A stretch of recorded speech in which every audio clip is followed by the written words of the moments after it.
Hi, I'm Marie Elizabeth, and this is Relationship Alchemy. Today, we're going to be talking about 7 areas of your life to prioritize for optimal performance with Claire Jones. Claire is the change guide for growth who compassionately supports conscious visionaries as they navigate transitional spaces in their personal and professional lives with empowering rituals and elevated wellness practices. As a lifelong student of human behavior, she combines her certification in wellness coaching, certification in neuro leadership, her BA in art history, and a decade of trauma-informed therapy practices to help her clients achieve more in less time with less stress. Welcome to the show today, Claire. How are you doing? I'm doing great. Thank you for having me. I'm always happy to speak with you. Yeah, I love our conversations. So I wanted to ask how you first got interested in working with people who are in transition. And in particular, I've heard you use the word before, liminal, which is a word that I love. So when I heard you talk about liminal spaces, I was like, ooh, my people, tell me more. Yeah. Well, I've been in love with the word liminal since college. I first came across it in a English Victorian literature class, and they were talking about the liminal times of day, dawn and dusk, because liminal means the space in between. So we're really talking about these gray areas of life that we all exist in. And so when I was branding my current business, my wonderful brander honed in on that word and was like, this is exactly what you're talking about. And it just like made my little nerd heart very happy. Oh, my little nerd heart is singing too. Yeah. So say a bit more about the potency of transitional spaces and why they fascinate you.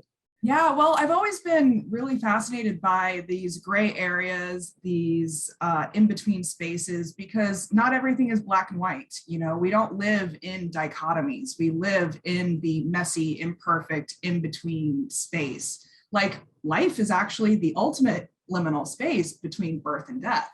And we have all of these transitions that we cope with on a daily basis, weekly, monthly, quarterly, yearly, decade-wide basis. And sometimes they're big, like divorces, moving homes, changing careers, becoming an empty nester, celebrating milestone birthdays. But a lot of them are small, like how we move throughout the day, how we transition from one appointment to another, how we transition from work self to home self, or even just traveling around our cities and transitioning from one location to another. And I realized over the years that I was pretty much a transition queen.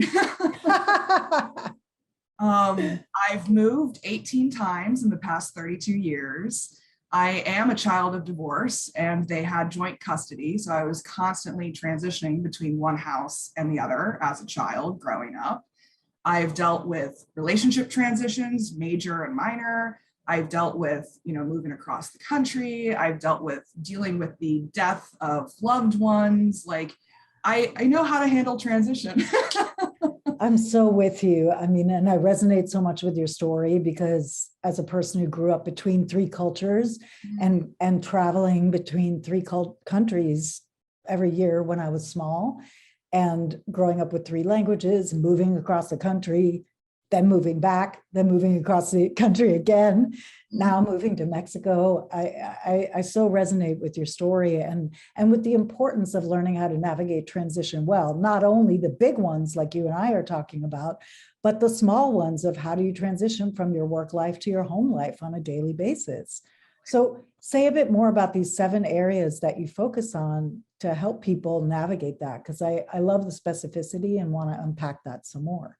Yeah, totally. So I first came across this framework when I was coming out of my first business.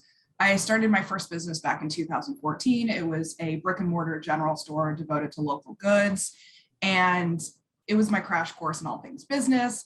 But in the midst of running it, I was working 60 hours a week in a white box by myself, surrounded by inventory that I couldn't seem to sell. And it was an absolutely miserable place to be in. And I ended up burning out and hard. I was miserable. I was depressed. My roommate bailed on me in the middle of all of this, and I had to pick up her half of the rent as well. And so I was just stretched thin, like completely stretched thin by this experience. And I was burnt out because I wasn't prioritizing self-care. I wasn't prioritizing wellness practices because that's not really what we're taught in our society. We're taught the hustle culture. We're taught the hustle 24/7, pick yourself up by your bootstraps, work yourself into the ground, grind, grind, grind, grind, grind, and then you'll see success. And my brain had just really hit a wall. I wasn't working at my optimal performance, at my optimal capacity, and I wasn't able to show up as my best self on a daily basis. And so as I was transitioning into other roles after this business, I started doing a bunch of leadership skill development research because I went into more business advisory roles for other small businesses in the area afterwards. And that's where I came across the Neuro Leadership Institute. And I absolutely fell in love with their research because most leadership skill development research is anecdotal. It is observational. It's like, this has worked for me, so it might work for you. Right. Advice. Whereas the Neuro Leadership Institute was like, no, we have studies. Like we have fMRIs. We can look at. Oh, that's what I was about to ask. Are they using fMRIs? Yes, they're using fMRIs. They're using psychological studies. They're using like double-blind testing. Like they have a very scientific, rigorous approach to leadership skill development research. And one of these tools that they've created over decades of neuroscientific research is the Healthy Mind Platter, which is basically 7 areas of your life to prioritize to make sure that your brain is performing at optimal capacity. And so those are the 7 areas that I now use in my own life as well as in my clients' lives, because there is hardcore research, but also anecdotal evidence backing it up. I'm excited. So let's go through them. What are they? Yeah, so it goes into 3 different categories. One is social needs, which means connecting time and playtime. One is physical needs, so physical time and sleep time. And then 3 is cognitive needs. So that means focus time, time in, and downtime. So when we're talking about social needs, connecting time is basically our brain's need for social connection.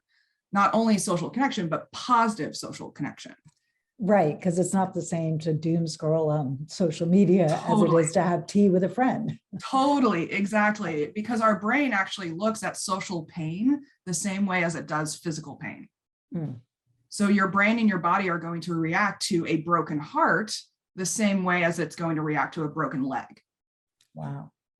And so if you don't have those positive social reinforcing relationships and connections intentionally scheduled into your week-to-week life, then your brain is going to react as if it's in physical pain.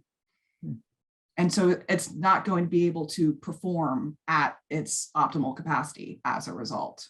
Makes so much sense. Yeah, and that's the importance of social time. And then the other social need is playtime.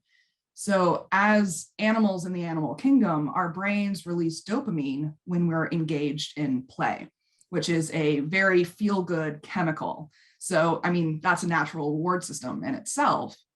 But play also allows us to explore and experiment and test in non-threatening scenarios.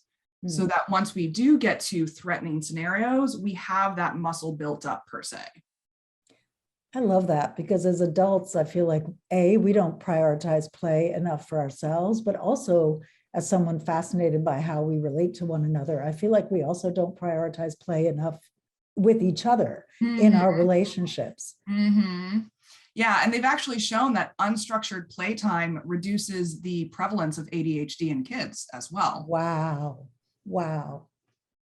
Yeah, and it's the key is on unstructured play as well, because you have to have that freedom to stretch your imagination, stretch your creativity, stretch your skill sets, and just play around in the sandbox, literally and figuratively. Oh, I so hear you, because I know for me as an only child, so much of my time was spent doodling. I used to spend hours doodling and reading, of course, but reading isn't quite the same as play. But for me, there was so much. My parents used to talk about me being very up in the clouds. Like I was just in my imagination a lot. And I feel like it's so different for younger generations because there is so much access to social media and the internet that there just isn't as much daydream time.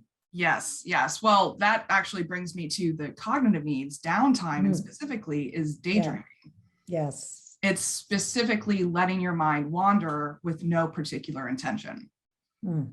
And this causes a brain state called diffused cognitive processing. And so that's where we're able to tap into different areas of our brain simultaneously.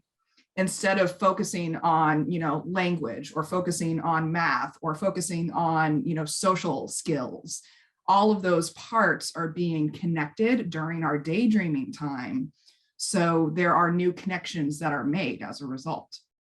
So I love that. And so how does that benefit you? You think of new solutions, you think of new ideas, you come up with new solutions to old problems, especially when you're dealing with complex decisions or complex problems. Like creativity, innovation is born in downtime. Amen. That's why you get your best ideas when you're in the shower, when you're driving, when you're falling asleep, when you're just letting your mind wander with no particular intention, no particular focus, like you're not ruminating on anything in specific focus. And that's where our greatest ideas are born. Absolutely. So what are the other cognitive needs? Focus time is when you're focusing on one thing at a time. So it's basically the opposite of downtime. And this leads to a state called flow state. Yay, my favorite. Yes. And so flow state is basically where competence and challenge meet. So you're not too challenged by a particular task, but you're also not too competent at it either. And when you meet this happy medium, you lose track of time because you're so engrossed, you're so immersed in this one singular activity that your brain can just flow. And your brain loves this space. And it's basically the opposite of multitasking. Absolutely. Like how much of our lives do we spend constantly switching between tasks? It takes up a lot of mental energy to do that.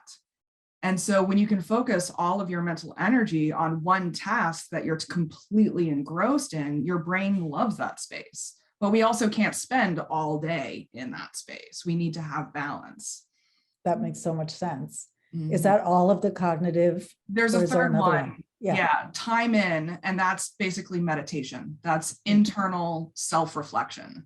And so the key with time in is that you're using non-judgmental self-observation in order to achieve self-regulation. Because you're creating this solid foundation of self-awareness, your inner processes, your inner feelings, your inner desires, your inner values, your beliefs, your assumptions, so that you can create better decisions based on those self-knowledge aspects. Oh, you're just singing my song here. Let's keep going. What are the physical ones? Physical time and sleep time. So physical time, basically moving your body, exercise, making sure that you have some type of movement built into your week.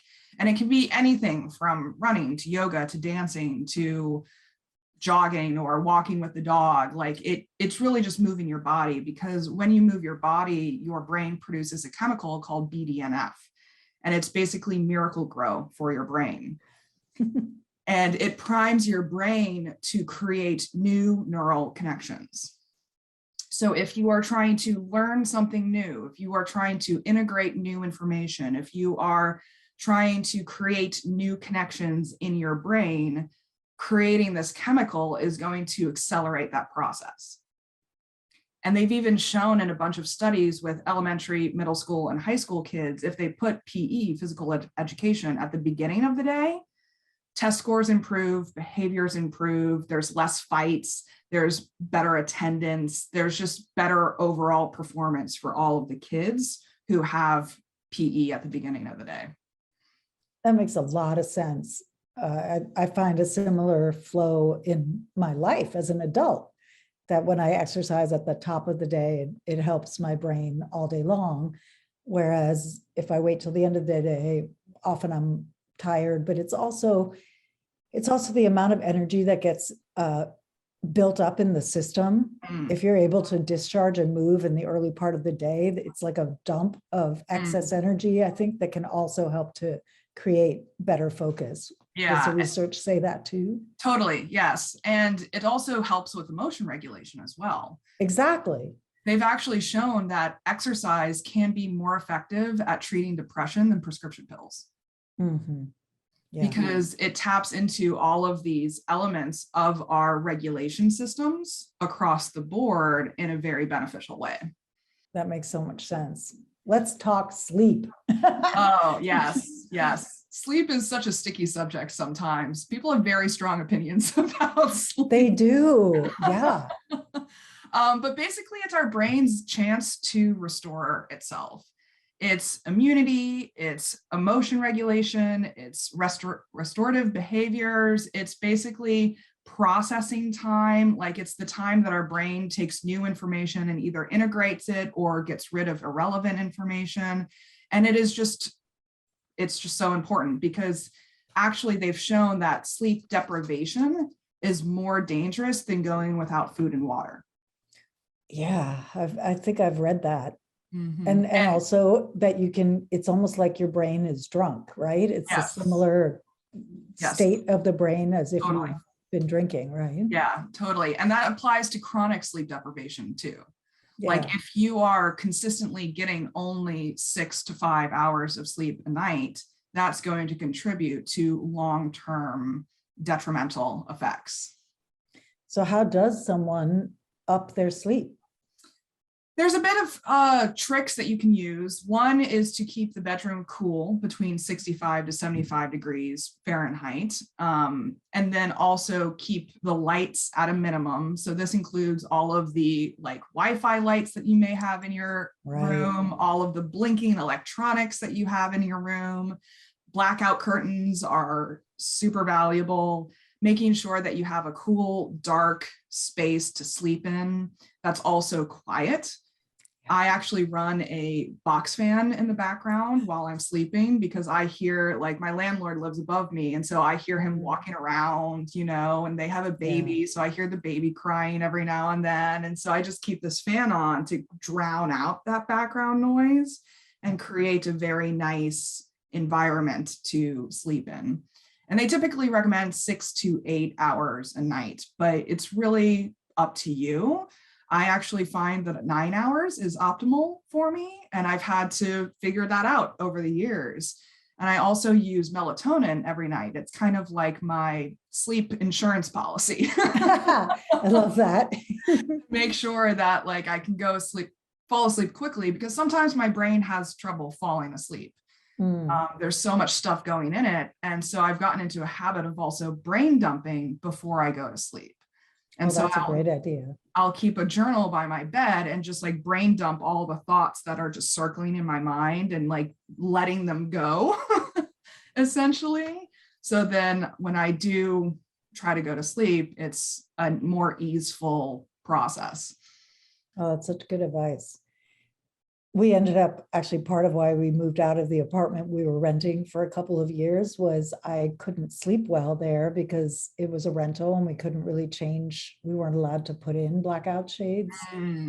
So that was part of the motivation to leave because I legit did not sleep well for 2 years and it was affecting my performance. Yeah, totally. So I resonate a lot with what you're talking about. So when you work with someone on these 7 areas, and in particular, I'm so intrigued by the phrase elevated wellness practices. Yes. Mm-hmm. Because I think we're all pretty familiar with basic wellness practices, but I'm curious what you mean by that and what it looks like as you work with someone to focus on these areas. Yeah, I consider fundamental wellness practices like just surviving. Like making sure you're feeding yourself, like making sure that you have some level of personal hygiene, some level of sleep habits. It's just getting through the day, I think, is fundamental wellness practices, like making sure that you're getting the nutrients you need to survive. Where I see elevated wellness practices as being like, all right, what will make us perform at our best, not just survive, but thrive.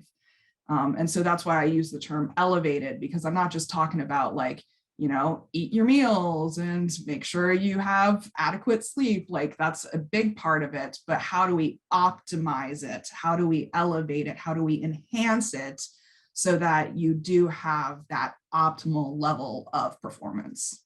I love how it's also very brain centric. So it's like, measurable, actionable. This isn't just, take a bath with a bath bomb. So you demonstrate self-love, which is wonderful. Yeah. But that you're kind of like, this will make your brain work better. Yeah. Totally. I mean, it's practical because a lot of the time, self-care, I think a lot of people think that self-care is just like a bubble bath and a glass of wine on Sunday night. Yeah. And self-care is so much more beyond that. And so when I am working with clients, we look at like, I start with their schedule. How are they actually devoting their time throughout the week? And how can we start intentionally devoting more time to these 7 areas? And you don't really have to create 7 more hours of your week to devote to these things. You can combine a lot of them.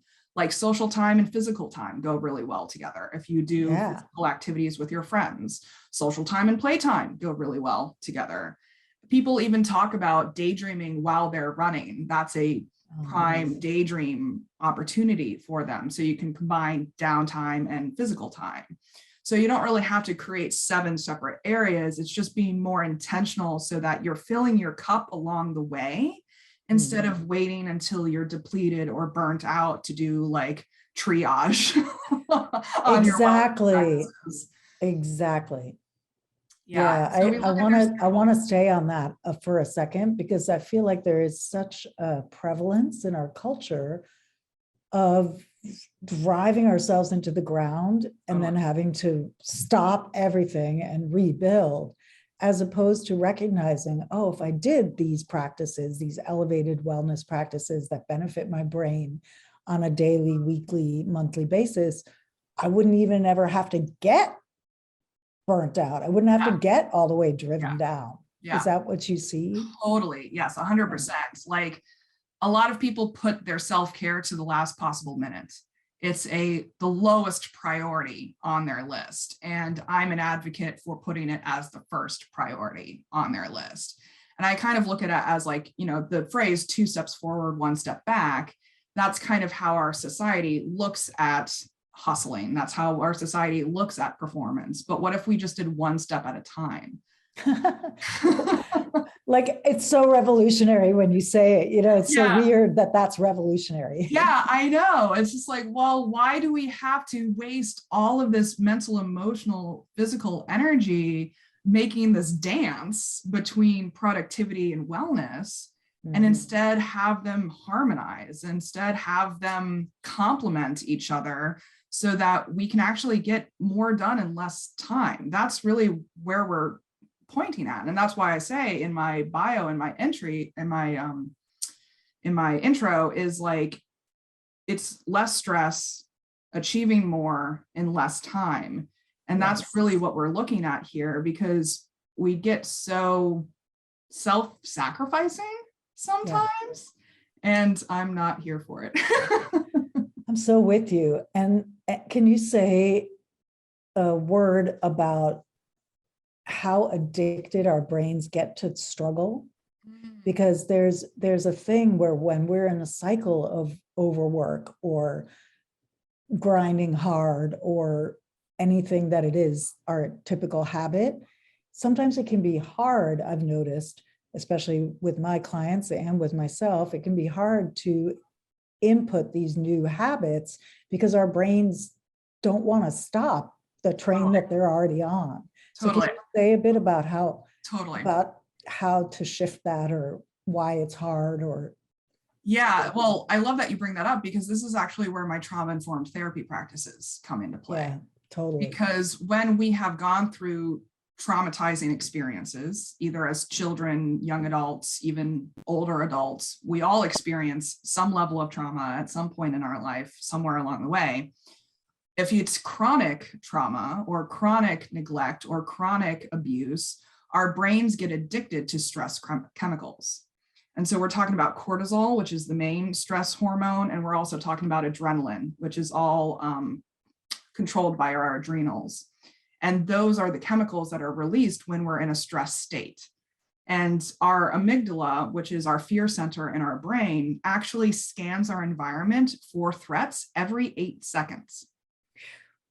And so when our brains get used to being in this chronic fear response, we think that being happy, we think that being calm, we think that things being easy is actually a threatening environment, because we're not used to it. Like, I read a phrase yesterday that just blew my mind, is like, people who live next to a waterfall cease to hear it. Wow. So if you're constantly living in a waterfall of stress, of anxiety, of worry, of trauma, you cease to recognize it. It just becomes the norm.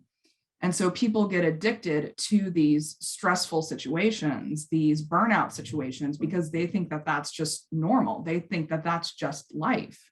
And so we have to really unpack traumas sometimes and trauma responses sometimes to make them realize that there's another alternative. Right. And Like, ease isn't the same as laziness, for example. Totally. Or, yeah. Yeah. And it's really built into our society. Like, our society is really a traumatized society at the end of the day. Totally. And society tells us that that's what's normal. And it's like, no, it doesn't have to be that way, guys. I preach. So, I mean, really, in my work, what we're doing is fighting against societal expectations. Yes. That's really what we're doing in my work. Like, what I say I bring to the table is presence and permission. Like, I'm present for whatever messy, imperfect mess is going on right now. I'm not going to judge you. I'm not going to shame you. What it is what it is. So I'm present. I'll hold the space for your anger. I'll hold the space for your grief. I'll hold the space for your trauma, whatever it is. And then I give you permission to do what is best for you, which society doesn't offer us. And it's beautiful. It's so aligned with how I approach relationship work as well. Like, space to feel what you're feeling and be exactly where you are. And then the permission to have it be different. The permission to take different actions and show up in ways that have you be more resourced, is what I'm hearing you say. Totally. And doing that work with you would help somebody show up better in their relationships, because their nervous system will be less jacked. So 100%. They can bring more presence to the connection, right? Yeah. And also produce better at work. Say a little bit. I wanna, we're just about at time, but I want you to say a little bit about how to navigate that work to play or work to home transition, because when your brain is gripping to work as the thing that is most important, how do you suggest that people more effectively turn off that and fully have permission to play and rest and take care of themselves in the downtime? Yeah, totally. So this is actually where the empowering rituals come into play. Nice. Because rituals are basically an attempt at empowering ourselves to take control over our emotional experience of a given situation. We are bringing intention and we were bringing meaning, but we're also bringing physical action to the ritual. And so our brains really love the physical action piece of it. Like, when you can bring in your sensory awareness, bring in sight, smell, taste, feel, hearing, it connects in your brain in a different way than just like, writing things down or just transitioning without doing any type of physical ceremony or anything like that. And it's basically our ability to tell our brains that it's time to switch. And so we are saying, like, I want to change my mindset to my play mindset. And so you can have just 2-minute ritualistic practice that switches your mindset to play. And by bringing in that sensory awareness, it's just a trigger for your brain to be like, oh yes, right, play now.